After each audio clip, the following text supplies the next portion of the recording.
Capturing the Yap, Part 1. Yeah. So I was just saying I'm tired, but I'm fine. Jet lag is not fine. It's really not fun. I really hate it. Actually. I'm pretty sure I've talked about this on here before, but jet lag also can have an effect on your mood. Which that would make sense. Yeah. When your circadian rhythm is jacked up, yeah, your mood is also jacked up. I'm just gonna have this here today. That's perfectly fine. What is your cup? It's the Thunderbolts. I don't know anything about that. They're the new Avengers. Florence Pugh is really the only one you need to know. Yep, that's because we love her for me.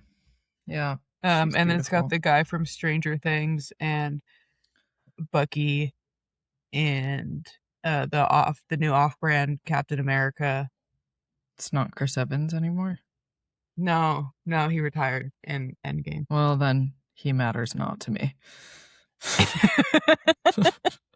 Yeah, Chris Evans went back in time to be with his boo thing, and then he came back all old. Good for him, but new Captain America matters not to me.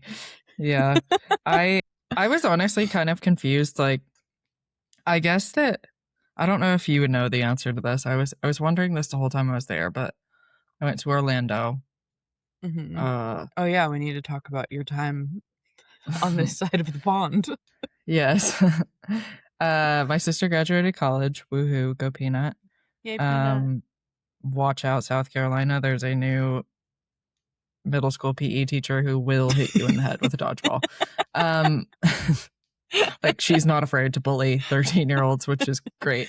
That's kind of what they need. Yeah. I know. Yeah. They need a mean. It's either like there's two types of gym teachers in middle school. It's like mean, hot people or lesbians. And that's pretty much it. So, yeah.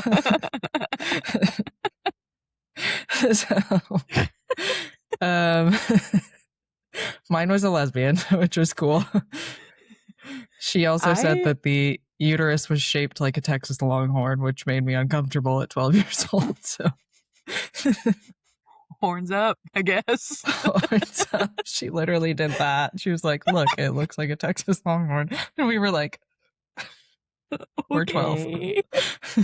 Yeah, this is a lot.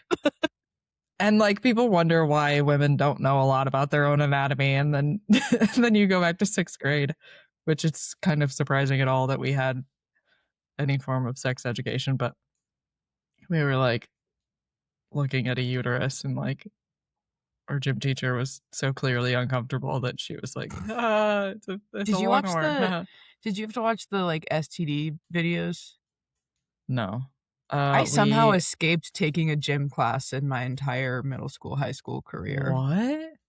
Yeah. You didn't take PE at all? Well, I was on Pom Squad in middle school. And I think that's what got me out of it there. And then in high school, I did soccer. And so 7th period was, and then it was soccer theater practice. Yeah. And I think you had soccer practice in the day? Yeah, it was like the last part of the day. Oh, that's class so nice. Yeah, but I hated it. So it sucked every single day having to do soccer practice.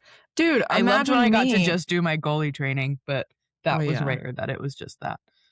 Imagine me like at 14 years old doing the swimming unit first period, which is, by the way, at 7:30 in the morning. Yeah, by the way, at 7:30 in the morning, and then immediately going to basketball until 5:30 p.m. My parents made me like quit sports because I didn't have a life. Literally, I like did not have a life. There was one period of time I was way younger than that though. That I was doing like I was doing gymnastics, soccer, and something else. And my mom was like, you need to pick just 2. And for some reason I gave up gymnastics, which I regret because gymnastics is cool. Yeah, but you're also tall. I stuck with gymnastics for a while and it was not fun. It was not fun because I was like 5'5" at 10 years old, and everyone else was tiny. I was dance. I chose soccer and dance over, which is fair. Gymnastics, which is fair. I also didn't start liking gymnastics once I didn't have any friends in it. Yeah, I also didn't have any. I'm a big like, if I have one friend with me, I can do anything person. Same. And then my friend Charlie, that, like, I'm just shaking at my boots. Yeah, my friend Charlie is like, as long as you're not the only, like, the most anxious person in the room, it makes you feel very powerful, you know? So like it makes both feel quite powerful. All I need is one person and I'm good. Yeah, same. One person that I'm good with and I'm good, and if they're not there, then I'm just in the corner. Yeah, I feel so with awkward. The dog. Yeah. Like, I'm so great at conversation if I have someone that I'm comfortable with to riff with. Yeah. And then if I'm having to do it all on my own, sometimes my mom comes out in me and I just say shit. Because I'm like, well, someone's got to break the ice. I say something stupid to make people laugh. But sometimes that doesn't work. And I just am a shell of a human. Yeah. And then I think about I'm much more introverted than I thought I was. Like, I always thought of myself as an extrovert, but oh no, Austin has definitely made me more always got like 60-40 on all of the personality tests. It was like I was pretty much half and half. Yeah. I recently retook the Enneagram test. I don't know if you've done that in a while. I haven't. Yeah. I think I'm still a pretty solid 9 though. I thought I was a 6 with balanced wings. That's what I said I was when I think you were in 6, college. Yeah, that's it. I got a 2. I don't remember. Which is the pick me one, right? No, yeah. I was trying to answer honestly. I mean, you could. And then I got 2, and I was like, I haven't thought about them in a while. 2, like, what is the 2s? The helper. It's not the pick me. It's like the one that everyone wants to be, because it's like everyone in Young Life thought they were a 2 or wanted to be a 2. Yeah. The caring interpersonal type, generous, demonstrative, people-pleasing, and possessive. Okay, well, which does also does kind of sound like me. If the shoe fits. People-pleasing and possessive. I was like, wait, hold on. I always wanted to be a 7. Yeah, my best friend in high school was a 7. But I'm not, and I'm okay with that. It just sounded the most fun to me. Yeah. Oh, this is why people. Yeah, this is why people wanted to be in Young Life. At their best, unselfish and altruistic. They have unconditional love for others. Yeah, it's very. Yeah. Want to be loved, to express their feelings for others, to be needed and appreciated. I think my dad is the one. I remember I had him taking the Enneagram test once, and he was he didn't agree with it, and I said, if you don't like it, it probably is accurate. Honestly, I don't really. I think I need to go back and do this again. Oh, Monica Lewinsky is a 2. I swear she pops up in the weirdest places in my life. Like one time, you have your kindred spirits with Monica Lewinsky for some reason. Like did I use that right? Kindred spirits.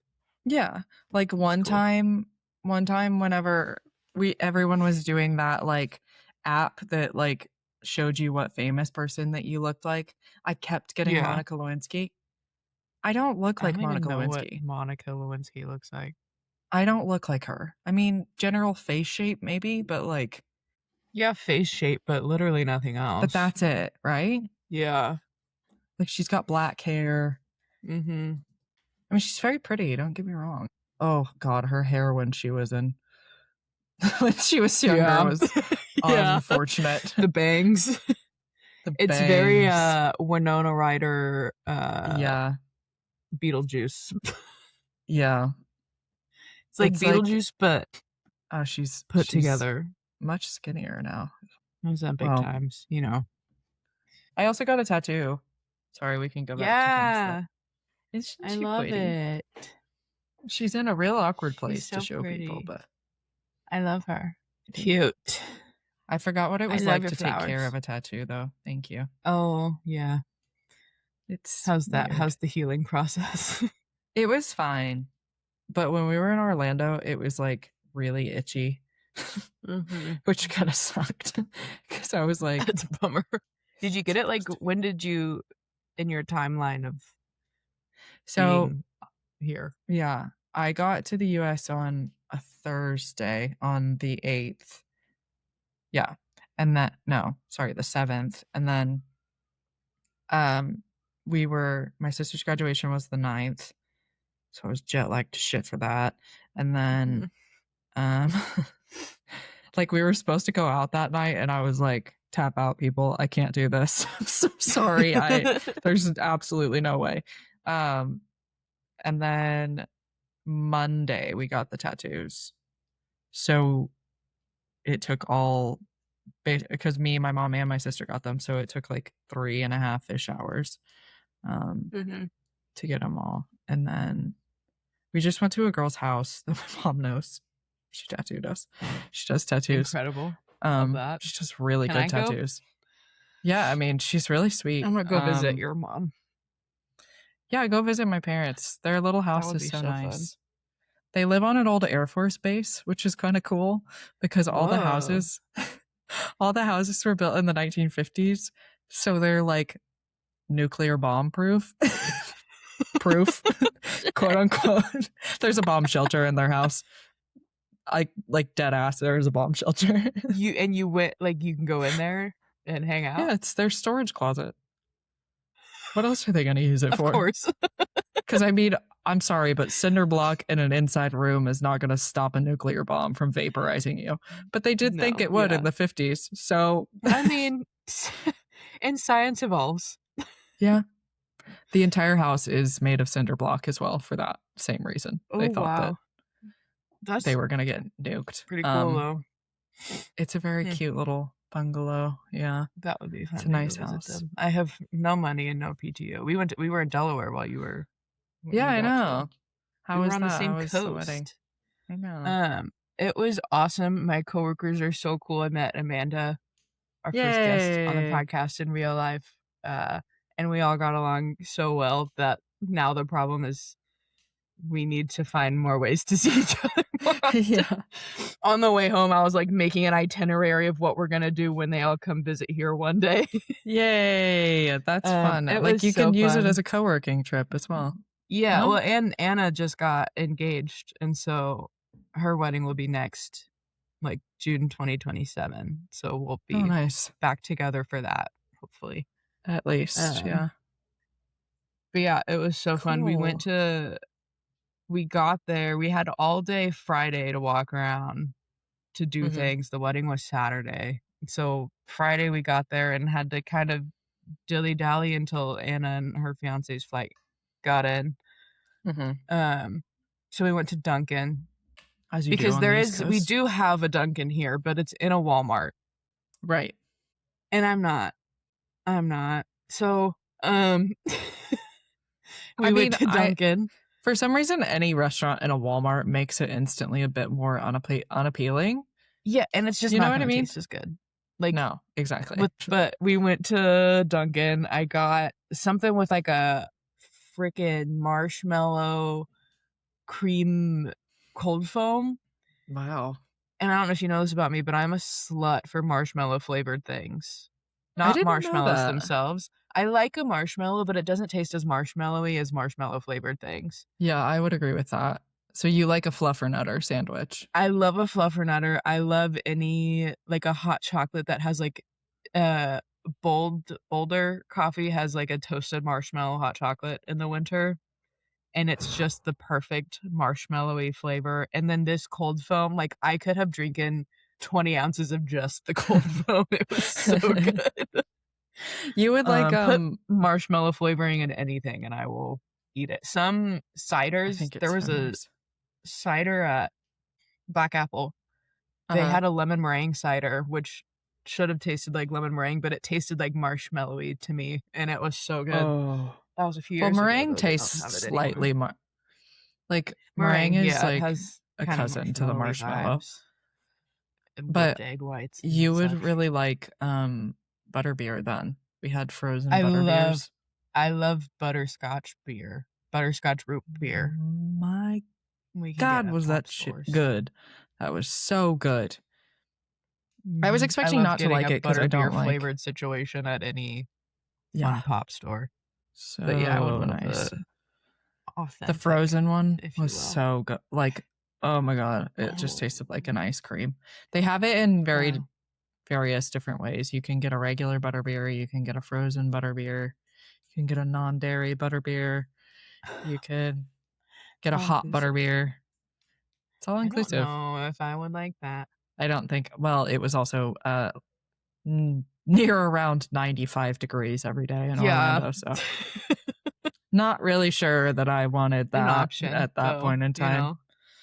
My God, was it hot? I forgot that Florida is like so hot, like stupid hot. And then the AC broke, which sucked. But oh, good, that's fine. Yeah, it was a little muggy. That's okay. But anyways, how was the rest of the wedding? Yeah, we got Duncan, and then we went. There was like a wildlife refuge park owned by the Heinz, the ketchup people. It was the Heinz Wildlife Refuge. It was like right by the airport, and so we just went and walked around there until we had to go back to pick up Anna and Sam, and it was so cool. There were like they had to drain. There's a whole wetland area. They had to drain a lot of it because they were doing some construction, but they still had like a boardwalk over it. And I'm a slut for a boardwalk situation. And so we were going over the boardwalk, and there were all these birds that I don't see regularly. And we think we probably saw an eagle or two or three, but my binocs aren't great. I did bring my binoculars, right? A carry-on suitcase and a small backpack, and the binoculars made it. Because I knew we were going to be doing something that I wanted to look at birds. Right. That checks out. So we saw some cool birds, and then we went and picked up Anna and Sam, and then it was Philly cheesesteak time. Oh, hell yeah. Caitlin, my coworker that was getting married that lives in Philadelphia, she sent us an email with a list of all of her favorite Philly cheesesteak spots and why they're good or where to in go Delaware? For what vibe. No, we flew into Philadelphia. It's all right there. The states are all right. Yes, yeah, they're all there. Right. Yeah, they're all together. It's all like within a couple hours. Yeah. Yeah. Like our hotel was 30 minutes in Wilmington. Was like 30 minutes from the Philadelphia airport. That's nuts. Okay, I didn't realize how far. Or how close that was. And well, it's all kind of like they're in the corners of their states. Right. Yeah. If that makes sense. No, it makes sense. So we went and got Philly cheesesteaks from Jim's South, in case you're wanting to get a Philly cheesesteak from there. Very good. And then we went to another place, Whiz. I got Whiz on mine. Okay. I'm not a big Whiz guy. Well, what Anna and I were expecting was like cheese, like the spray Cheese Whiz, but it was like nacho cheese, basically. No, Cheese Whiz is like a jarred product. Now I know that, but I'm not a big Cheese Whiz gal. My dad. I don't know if this is surprising about my dad. I felt like I wanted the Whiz experience, and I got it, and I wasn't disappointed. I'm a big provolone girl. Maybe I'll try that next time. Or time. white American. I don't know. I liked the Whiz experience. That's fair. But I like a loose, like a melted cheese situation. Right. Okay. But then we went to this place called Jessop's Tavern, and it's Caitlin's favorite restaurant. She said she told like everyone that was coming in that night to go to that restaurant, and there were like probably everyone in that room was there for the wedding, and we just didn't know that. That's nice. That's funny. But Aiden, it's this old tavern, probably the first because it's Delaware, and it was the first. That was my bit for the weekend. Everything, everywhere was probably the first. Right. In the state. So it was probably the first tavern. And it like Aiden got this shepherd's pie that was a brick. It looked like they had taken a square sandcastle mold and did like 2 inches of mashed potatoes, 2 inches of the meat mix-ins, and then 2 more inches of mashed potatoes. I'm not kidding you. It was this I could get with that. Like, it was so That's big. insane. He ate maybe a quarter of it before he was full. I was gonna say, I would have tapped out so quick. It was crazy. I got the fish and chips because I am who I am. And I also kind of didn't want to eat anything that wasn't fish or seafood in some way. Very good. Fair. That was cod, great. And then we had, it was cod. Nice. And then the next day we had the wedding. We all got ready together in Anna's hotel room. It was cute. We all had a little setup with we all brought our mirrors from our own bathrooms in our own rooms. And then Caitlin was getting ready, and her room had a view of the parking lot, and so she was just sending people pictures that she would see in the parking lot, and so we got a picture of all of us walking. And she said, like, I have a good view. And then she was like, I've been doing this to people all day. Like the bride just spying on people. That's kind of what I want. No, it was just so fun. Yeah, that's what I would want to be doing. Because I want to see what other people are doing while I'm getting ready. Yeah. But yeah, she caught us going out to breakfast. But yeah, we got ready, went to the wedding. It was perfect. There was she was so stressed that it was gonna rain, and there was nothing. Nice. And there were birds singing the entire ceremony, like mourning doves calling back and forth. It was so beautiful and perfect. And there was this big willow tree, and it was just awesome. And then the dinner was crab cakes. Well, that's what I chose. There were like 2 free options. I chose crab cakes. As you should. And I have never had a real crab cake before. And it was the greatest thing I've ever put in my mouth. Another thing, some of the appetizers they had were like everything has crab in it. It was crab guacamole. Oh. So good. So good. So good. Oh my God. It was incredible. I kept trying to make eye contact with the servers carrying around the crab guacamole plates. Like look at me. They had like a chicken and waffle thing going around. It was awesome. And then we just were hanging out in the pavilion chatting, and it was such a good night. Oh, we also went to New Jersey to get some weed. Right. And that place was so great. The Indigo Dispensary. Shout out people in New Jersey. Finds themselves in New Jersey. They were so nice. And then if we filled out left them a review, we got a free little gift. And you could get like an umbrella or a little grinder or a mug, and it was like a travel mug. Oh. Or something else. And so we got really little gifts and brought those back and gave them to Ryan and Sarah, who were watching Toby while we were gone. That's very nice. Fun. Yeah, it was awesome. It was a great trip. And then we had to get up early the next morning and get home.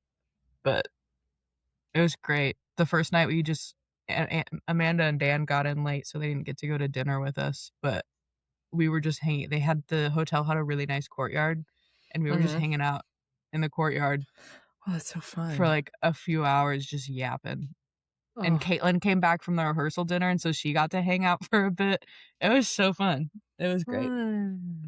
And Delaware exists. Delaware exists. So you're willing to admit it. Well, I mean, to be fair, in the past, I believe in Philadelphia. I don't necessarily believe in the rest of the state. Yeah, I have been to the Poconos, but Pennsylvania is real.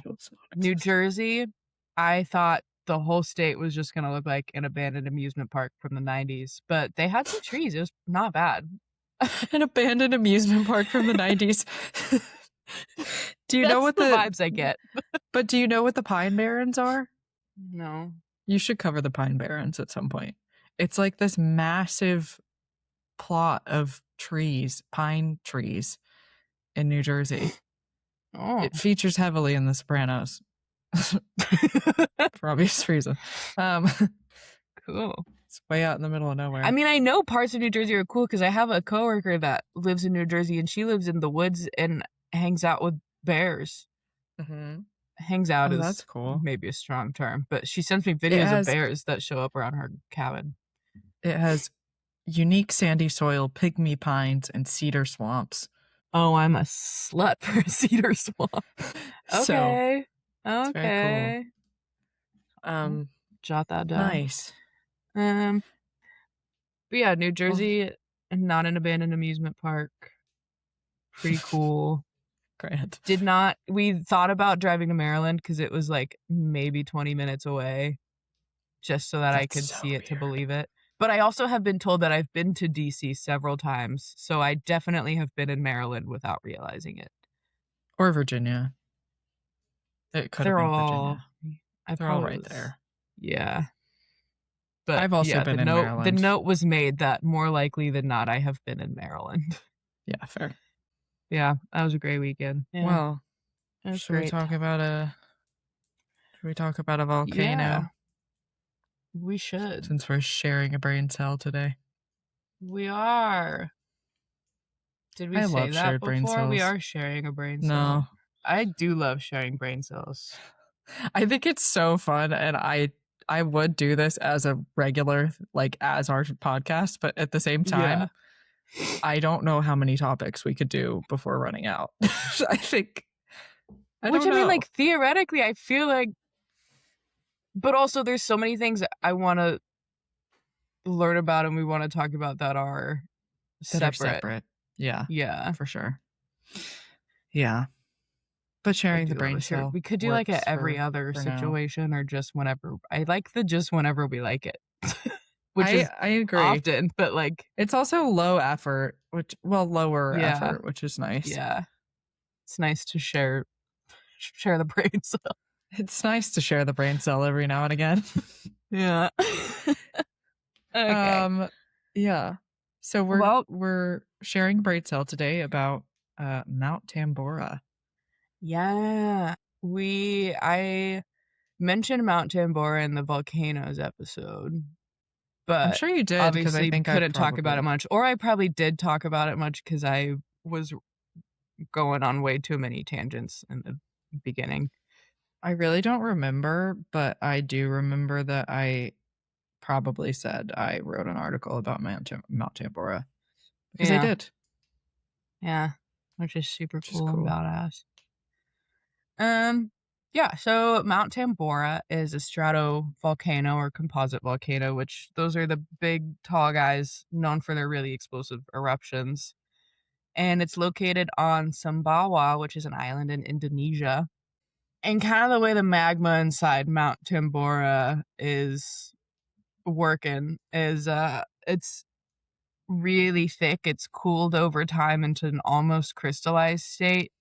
So it's really thick, which traps a lot of gas bubbles. They can't relieve themselves easily. So a lot of pressure builds up as magma is inserted into the chamber. Inserted feels wrong. Injected. When magma shows up from lower down. Magma appears. When more magma appears, it causes a lot of instability. The pressure builds up. And the mountain had been inactive for at least 1,000 years since the last eruption. We're talking about the 1815 eruption of Mount Tambora.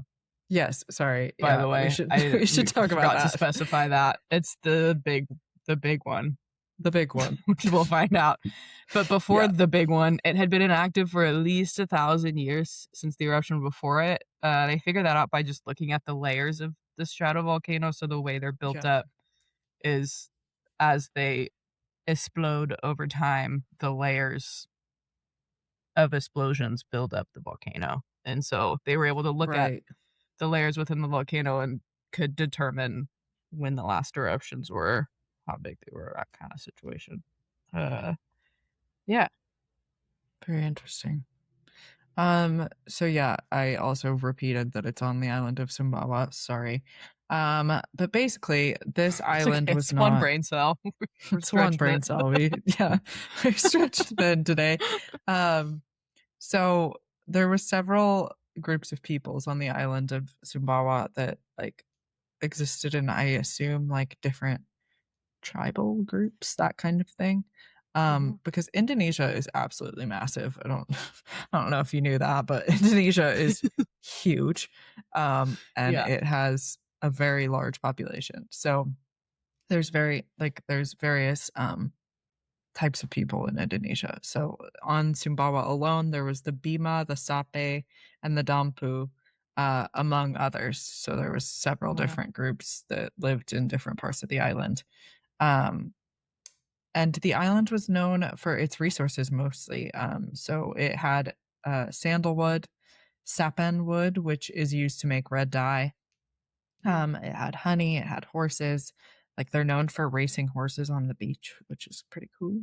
Oh, cool. And then after the Dutch colonized them, they also started cultivating coffee. Well, it wasn't colonized, but like the East Indies were used for coffee production quite a bit back when the Dutch East India Company and those kind of guys were around. It's along those lines been invaded several times. So it's been invaded by several different Indonesian kingdoms, I'm going to call them. So the Makassar, the Javanese, and the Balinese. So all Indonesian invasions, like civil wars, I guess. And then also it's been invaded by Japan and also obviously the Netherlands because Dutch East India, that kind of thing. Yeah. This island is quite strategic in the way that the East Indies go, because it was sort of a borderland between Hindu and Islamic influence, which is interesting because Indonesia has the largest population of Muslims in the world, if I'm not mistaken. But then there's also, because of their proximity to India, there's quite a bit of Hindu influence as well. So it's interesting. So that's all like background on Sumbawa. The most interesting thing for our purposes is that there was actually a Tambora culture, and we don't know what they were called really, so we're calling them the Tambora culture because they were living on the slopes of Mount Tambora. So it was about 10,000 people, and they were probably wealthy merchants. We know this because there's been artifacts found, like there's bronze bowls, there's artifacts of Cambodian or Vietnamese origins that suggest that they were pretty wealthy, trading their resources. The remains of the culture of the Tambora culture also interestingly show that the Tambora people never converted to Islam. We don't know what religion they were, but we know that they weren't Islamic, which is interesting considering the rest of the island is pretty well influenced by Islam. Also, the Tambora language was completely different than the other languages that are spoken on the island itself. So there's no similarity from what we can find of the Tambora language that was similar to the other Austronesian languages in that area. So it was either a language isolate or it was like a distant relative to a language like Papuan, like Papua New Guinea. Okay. So yeah, we don't actually know much about the Tambora people, but we know that they were there. They were living there on for the mountain. A while. Mountain, quote unquote. Yeah. So yeah. Bummer. Well, in 1812, the mountain started rumbling. There were some earthquakes and like tremors that kind of foreshadowed the big eruption, but they didn't know it was a volcano. So they were just like, all right, do your thing, girl. Like it was like noted, jot that down. I got other things to deal with, perhaps. I'm not sure, but they didn't know it was a volcano, so I don't, no reports of suspicious activity, just, the ground's moving. It's weird to think that in 1812 they didn't know a volcano. Well, I mean, it hasn't erupted in 1,000 years, so So how would they? I guess it was settled after the last eruption. So April 5th, 1815 was our first eruption event. And that could be heard up to 600 miles away. I heard between 600 and 800 for this first one.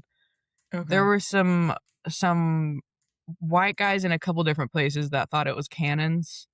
I think you made a note about that. That's why I did make another note about that. It was from what I could tell, it was on Sumatra they heard it, which is over 1,600 miles away. That was probably I bet the big.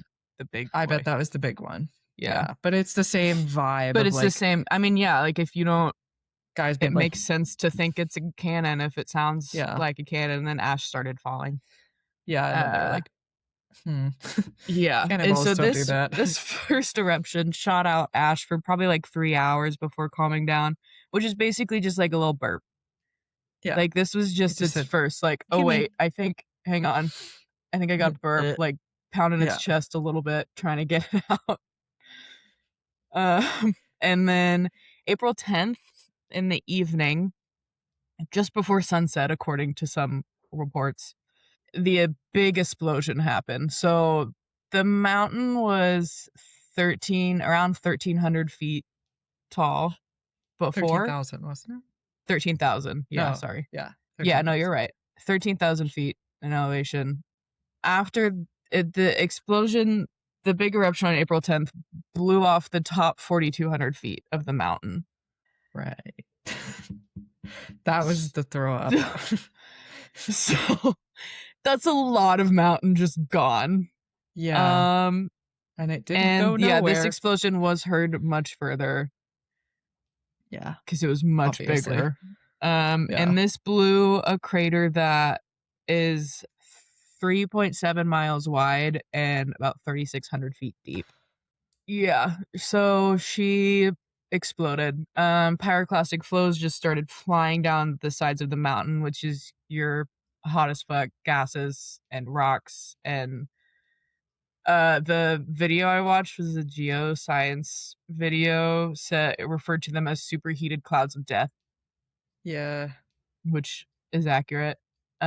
Huge ass boulders just flying everywhere because again, there's 4,200 feet of mountain that has to go somewhere. Yep. And it's going down because tsunamis are set off all around. And the volcano did not really stop spewing until July. 3 months of eruptions. And the last aftershock trembling of the mountain was recorded 4 years after the eruption in April. So in this eruption, the volcano expelled roughly 36 cubic miles of ash, rocks, and aerosols. 60 megatons of sulfur aerosols were just shot into the stratosphere, and that was just in the first 24 hours of the eruption. Yeah. And a total of 118 megatons of aerosols were shot into the stratosphere, and that includes other gases. Just all together.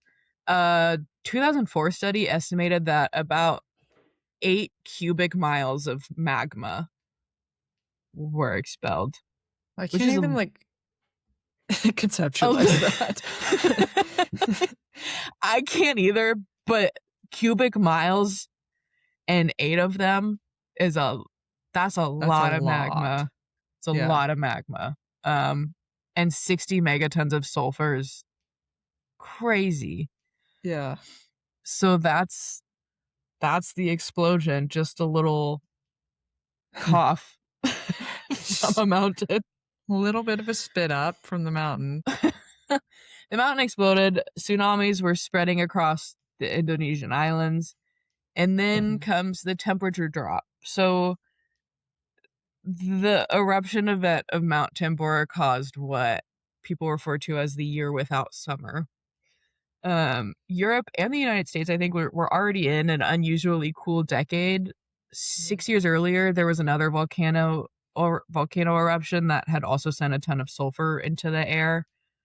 There were probably some other volcanic explosions that contributed to it. So with the extra sulfur from Tambora, the 60 megatons, if you remember, basically when sulfur when it enters the atmosphere, it goes up into the stratosphere and then it spreads, and the sulfur veil is so thick that it reflects back the solar radiation, and that basically it's like it's blocking sunlight from being able to get down to the ground, and that cools. It's just reflecting it back. Gotcha. So this spreads throughout the entire globe because of how our atmosphere works. But it was mostly the northern hemisphere that got hit. So the temperature dropped half, like 0.5 degrees Celsius globally, but in some areas in the northern hemisphere, up to 4 or 5 degrees Celsius, like drop in temperature. Insane. Yeah. So this drop in temperature broke the monsoon cycle in Asia, ruined all of their crops. There was snow in New England in July. There were frozen rivers in UK in August. There is tree ring data that people have studied from around the world that shows the trees suffered and like their growth was stinted during that year. Makes sense. I mean, yeah, it makes sense. And yeah, so a lot of crops failed due to late frosts, and there was snow everywhere. You put something in the ground and it couldn't even grow because it was dead before it even tried. And they actually didn't know that the weather was connected to the volcano at the time. So the sulfur in the atmosphere made really hazy red sunsets for years, so they thought that was cool. You can see the sunsets reflected in the art around the time. But yeah, they had no idea that the year without summer was related to the year of the largest volcanic eruption in modern history, because we hadn't really studied much volcanology. And so it was just like, oh my god, that's crazy, a huge volcano eruption, and then whoa, weird, I don't know why it's cold in July. Yeah, it was also peak romantic era, like peak romanticism, and so everyone was like, oh my god, this is so moody and beautiful, so hazy. Just it's dark red. Yeah, just like very menacing. Yeah. Cool. So I get to talk about the death now you tolls. Get to I got to skip over that. So from the tsunamis alone, the death toll was about 4,600 people estimated. On Sumbawa, the immediate death toll, like the instant death toll, was 10,000. The total death toll in the end was at least 70,000.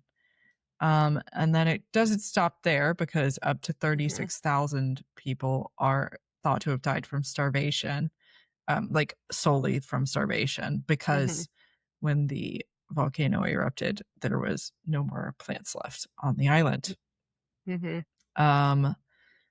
So it's also thought to have contributed to a new strain of disease.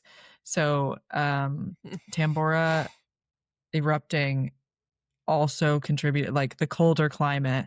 As we said, the colder climate was due to a multitude of factors that came beforehand as well, but then Tambora really like helped propel that. Yeah, the sulfur it can stay in the atmosphere for like years.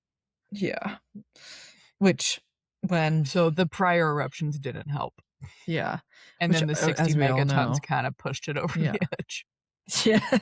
60 megatons just kind of scooted it off the edge. Definitely didn't like Molotov cocktail it off the edge.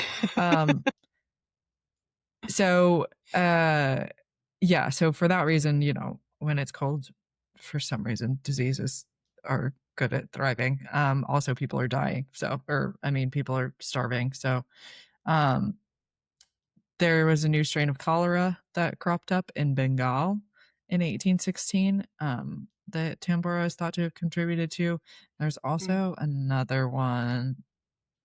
Oh yeah, there was a severe typhus outbreak from 1816 to 19 in the Eastern Mediterranean and Southeast Europe, and also in the British Isles.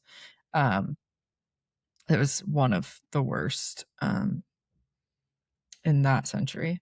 In Germany, because there was such failing of the crops, basically they started demonstrating outside of granaries and bakeries and that kind of thing, because food prices were getting so high. So then that went from peaceful demonstrations to riots and looting. In Ireland, apparently it rained for 8 weeks straight. So God damn. In all of the British Isles, it created famine. There was like stories of people roaming the country as literally as famine refugees, and begging for food. So yeah, like I said, it kickstarted the worst famine of the 19th century, which is crazy. I have a nobody quote, knew? actually. Yeah, and nobody knew why. That's also crazy to me. Yeah, they were just like, wild. Yeah, I guess this sucks. So I have a quote from this guy named Pharaoh Chesney. Craziest name I've ever heard on somebody from Virginia, first of all. From Virginia? Yeah. Actually, kind of tracks. Sounds like an Appalachian man.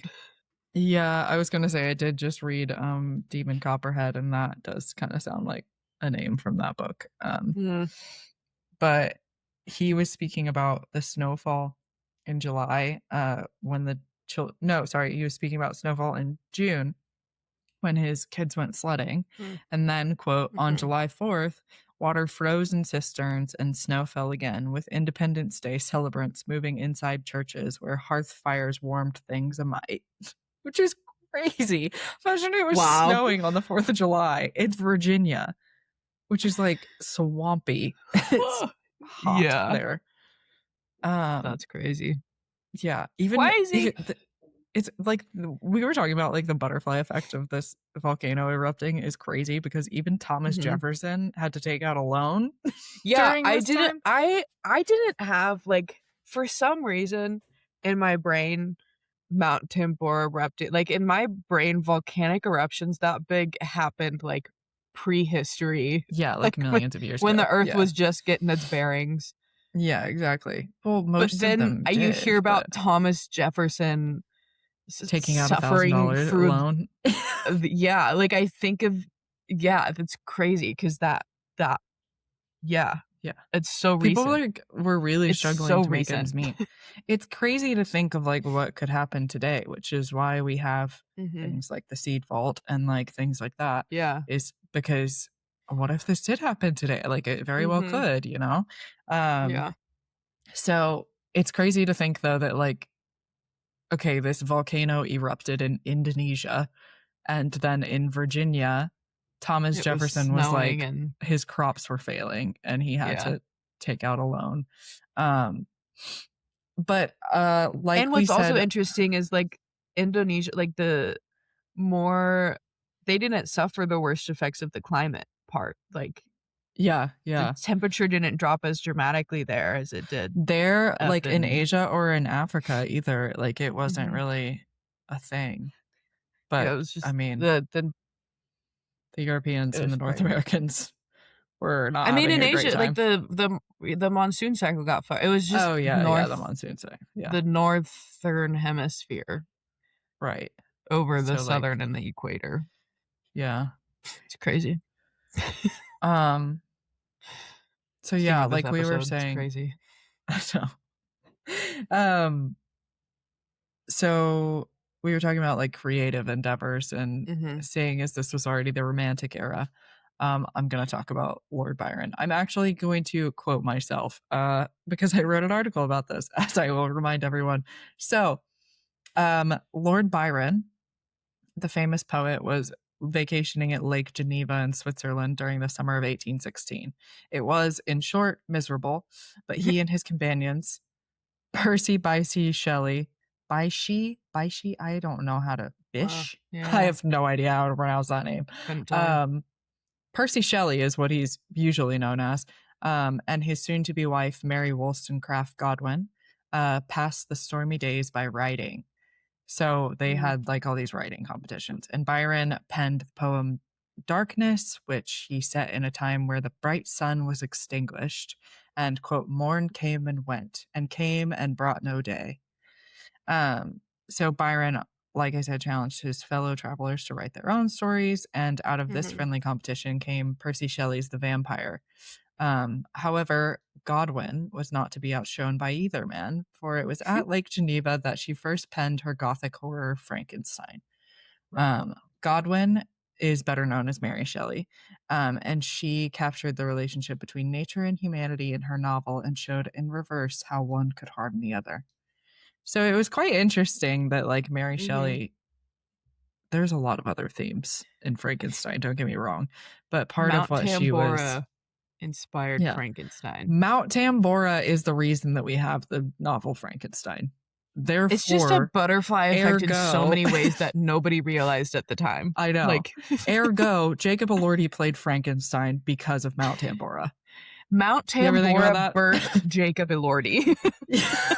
Mount Tambora started the domino effect that led to Jacob Elordi existing. Wild, right? Crazy.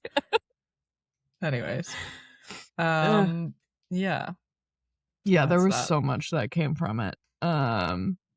So the eruption, now that we know about volcanoes and we've developed the volcano explosivity index, this eruption rates as a 7 out of 8 on the volcano explosivity index, which is 100 times more powerful than the Mount St. Helens eruption.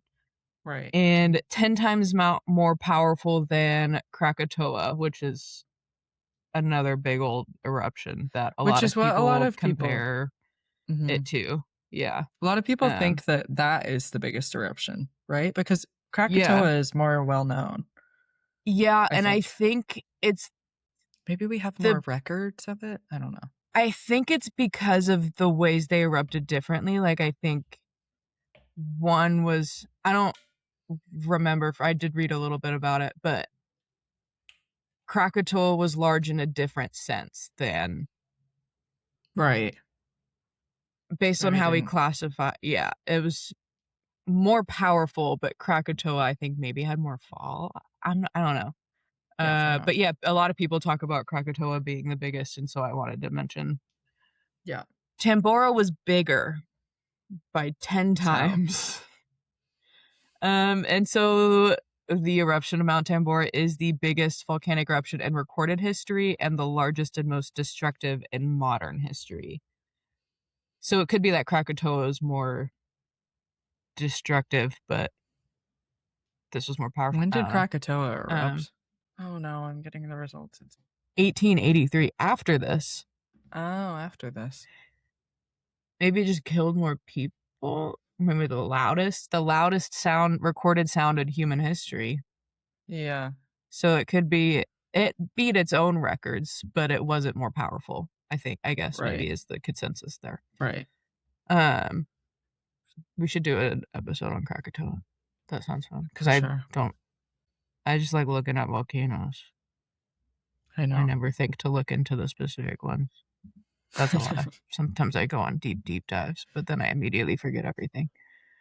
Yeah, so this was the biggest eruption in volcano history, largest, most destructive in modern history. And it also kickstarted a bunch of climate science research and studies and just the world of climate science. That was more based on the weather fallout that happened from it than the volcano, because we didn't know they were related at the time, but now we do know that, and it was the kickoff of this climate research that led us to finding out about that. So now we know they're related because of it happening. Right. Right. It's interesting because they were obviously like what affected the most people was the weather. Mm-hmm. They were like, oh, poor Indonesia had a volcano eruption. Anyways, so they were studying the weather, then realized, oh yeah, makes sense now. It was that. Yeah. I think it also started a lot of like meteorology research, but I could be wrong about that. Anyways, so Tambora now. Tambora is well, now it's independent. It gained its independence in 1945 from the Dutch. The Dutch first arrived on the island in the early 1600s, but they didn't really like have a big influence until the 20th century, when I assume they were able to like produce a lot of stuff out of there. I'm not sure. But regardless, they gained their independence from the Netherlands in 1945.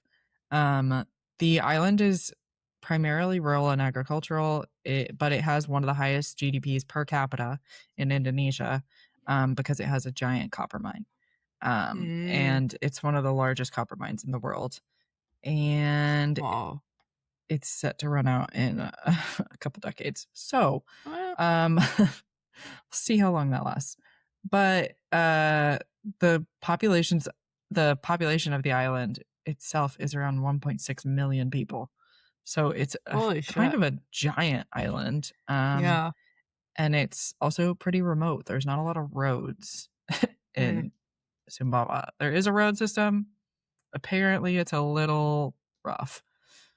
So anyways, yeah, it's also, like I said, a bit dangerous because there is public transport, there are roads, but a lot of times that breaks down.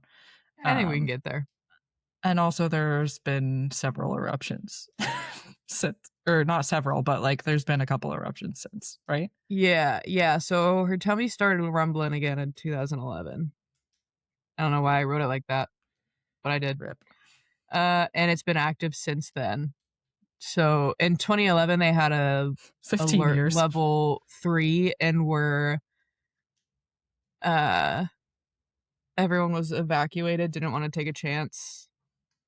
And now they're down to level 2 as of March is the most recent update. As of March. That I could find, they were at a level 2 alert level. Basically, I mean, once a volcano is active, you can stay active for a while. There's a ton of active volcanoes that aren't. It doesn't mean it's like erupting right now, but there's like earthquakes happening and shit. It's more likely as well. But yeah, she's rumbling. She's there. We don't need to visit soon. No, we can wait for after the next. I'll look from afar. And I didn't write down anything about. I couldn't find much. We know that volcanic soils are very, like you said, it's a big agricultural place, but I couldn't find much on typically the processes. There's a few species that will establish the area and start growing that thrive on lava rocks. Volcanic soil. Yeah. And then that turns it into the soil that is then fantastic for agriculture. I couldn't find much on that process, probably because it was long enough ago that they weren't really studying the regrowth process on the mountain. No, they were kind of just like, But yeah, there were some I'm sure some pioneer species showed up, started breaking down the soil or the rocks, and then it regrew. And is now back to being soil great for agriculture. Very good. Yeah. Very good at growing. That's why a lot of people have called this like the Pompeii of the East, but it is a similar situation. They didn't know Pompeii was a volcano. Yeah. And they just knew good soil, so we're going to live on these slopes and grow our food here. Makes sense. Yeah, it's fair enough. Like if you put something in the ground and then it like shoots out, it's obviously like, well, yeah, why wouldn't I? Put all my stuff here. So crazy big explosion. Lots of interesting domino effects that happens. And also, Kickstarter for Jacob Elordi's career. You're welcome, Jacob Elordi from Mount Tambora. He should go visit and give an offering to the Tambora gods for that, because he's done nothing else but the Frankenstein movie. Yeah, that's Not Wuthering Heights. No, nothing. He's done Don't nothing. watch Wuthering Heights, by the way. Bad movie. Oh, okay. It's not good. Okay. I never read it. I don't think you need to read it. I never read it. I thought it was required reading in schools. I feel like or am I lying about that? I think any book like that I know is certainly older, was not I just in assume Oklahoma. was probably required reading in schools. I don't know. No, we read The Handmaid's It's pretty Tale. racy. Oh, then you read The Handmaid's Tale in Oklahoma? Yeah, in high school. That's crazy. We were in school before they started banning all the books, you know? That's true. But we read, like, The Great Gatsby. We could still read, we read Fahrenheit 451, to be fair. I forgot to tell you. What's that? Remember when I told you I got something last time, but I lost it? Yeah. I found it. That actually would have been really helpful for... It's not a great whistle. I need to get a better one. No. I was going to do sound effects with it. It's broken. Yeah, they kind of suck. But I got one for you and one for me. Well, perfect. I mean, I've always needed a slide whistle. Yeah, I think I'm gonna get some better ones because these do kind of suck. Great. I liked using those when I was in elementary school. They're always fun. Yeah, I got us slide whistles. Thanks. What a kind gift. And then I forgot to use it until the very end. And they suck, which is also kind of contributing to it. I'll get some better ones. Right. Don't worry. I know you're worried, but I'll get better ones. Yeah, I'm super worried. If I have to pay tax on that for that to come to Spain, sorry, I'm not doing it. I'm just gonna slowly, next time you come visit, you're gonna have to bring an empty suitcase because I'm just slowly amassing gifts for you. Oh, dude, even like your coming Spooky back Lakes coloring book. Yeah, this time, like coming back, my suitcase was 49 pounds. I was one under. And the reason is because my boyfriend craves Texas Pete hot sauce like I've never seen before. So I had to smuggle back three bottles of Texas Pete hot sauce. So funny. And they were like, your suitcase is 49 pounds. And I was like, oh, grand. Incredible. It's all because it's definitely just the hot sauce. Deodorant for my boyfriend and hot sauce for my boyfriend. They don't have good deodorant over there? Well, the aluminum is legally not allowed to be as high here as it is in the U.S. So, yeah, I know aluminum's killing me. No one needs to tell me that. I need the aluminum, though. I'm here for a good time, not a long time. Yeah, no, the Earth's falling apart. I'm gonna put aluminum on my armpits. Sorry. I'm sorry. I don't want to have like psychosis plus BO. Like, why would I want that? I can't be mentally unstable and also smell bad. And also smelly. That doesn't work. We thought that, because Aiden, maybe I have a problem. Aiden's deodorant works great for him. He never smells bad, but it's aluminum free. And so he was like, well, just try mine. It's aluminum free, but it works. And so I've been using his, and no, it's still like 8 hours later. I need heavy metals. I need the heavy metal. I crave the heavy requires heavy metals. Yeah. My BO also requires the heavy metals because somehow we got strapped with the two boys that don't stink. The two in the entire world, I'm pretty sure, that don't stink. So now we have to work overtime. Yeah, exactly. I smell far worse than my male counterpart. So I have to actually put in work to not smell. Yeah. Whatever. All right. Well, I'm going to go watch Arsenal. It's the last day of the Premier League football. So Arsenal won the league. Hell yeah. Very exciting. I am going to go probably stare at my garden for a bit. Have I told you about my garden? No. It's great. You're going to go stare at it? 6 tomatoes. Well, everything's growing so fast. I planted in the front. I kind of chaos planted a bunch of seeds, but intentionally planted a bunch of morning glories. And they're starting to like grow up and wrap around the railing. And plants are so smart because how does it know the railing is back there? It's not particularly close to it. but all of the vine shoots, it was like no to lean back. Like, yeah.